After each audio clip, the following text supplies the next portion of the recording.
GOP Senator Rand Paul was on Fox News spreading misinformation about COVID-19. Watch this. We have 11 million people in our country who have already had COVID. We should tell them to celebrate. We should tell them to throw away their masks, go to restaurants, live again, because these people are now immune. But Dr. Fauci doesn't want to admit to any of that. Dr. Fauci's like, oh, woe is me, until the election occurs, and now maybe he'll be changing his attitude. Yeah, this is not true. Rand Paul, who is apparently a doctor, a medical doctor, is not up to date on the research. In fact, yes, you can get COVID-19 twice. It's happened several times, including in the U.S. The first study to confirm a case of coronavirus reinfection in the U.S. found evidence that an individual with no known immune disorders or underlying health conditions was infected with SARS-CoV-2, the virus that causes COVID-19, in two separate instances. They go on to say here, according to a new study published Monday in The Lancet, the 25-year-old Nevada man was infected by two different SARS-CoV-2 variants with a 48-day time frame, while testing negative between each infection. Research shows that, yes, in fact, you can get COVID-19 twice.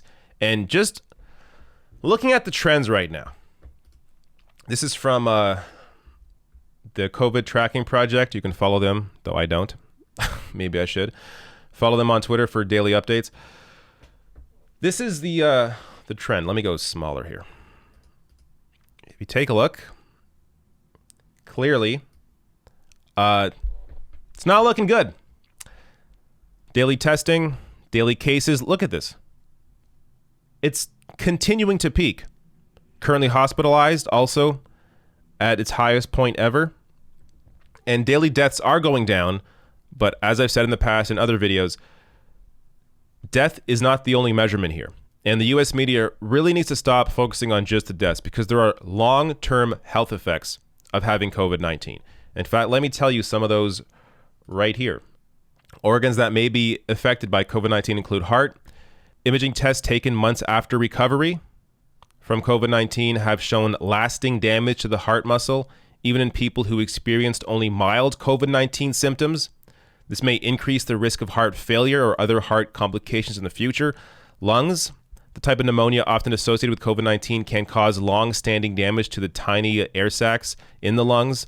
The resulting scar tissue can lead to long-term breathing problems. And the brain. Even in young people, COVID-19 can cause strokes, seizures, and Guillain-Barré syndrome, a condition that causes temporary paralysis. COVID-19 may also increase the risk of developing Parkinson's disease and Alzheimer's disease. And that's also in addition to insomnia, anxiety, depression, and other impacts of having COVID-19. So there is this really weird idea that's pushed out there by politicians, by the media, that the only thing that matters is the death rate. You know, if you survive COVID-19, then it's all good, no problem. COVID-19, not really a problem except for the few old people that are dying, except that it's not the case. Anyone of any age can die. But on top of that, these long-term health effects are clearly serious. So to continue having on people like, continue having people like Rand Paul pushing this idea out there as a medical doctor, pushing this idea out there that you can just throw away the mask once you've had COVID-19, that you can't transfer it to other people if you get it again. It's dangerous, and it's not based in any research or any science.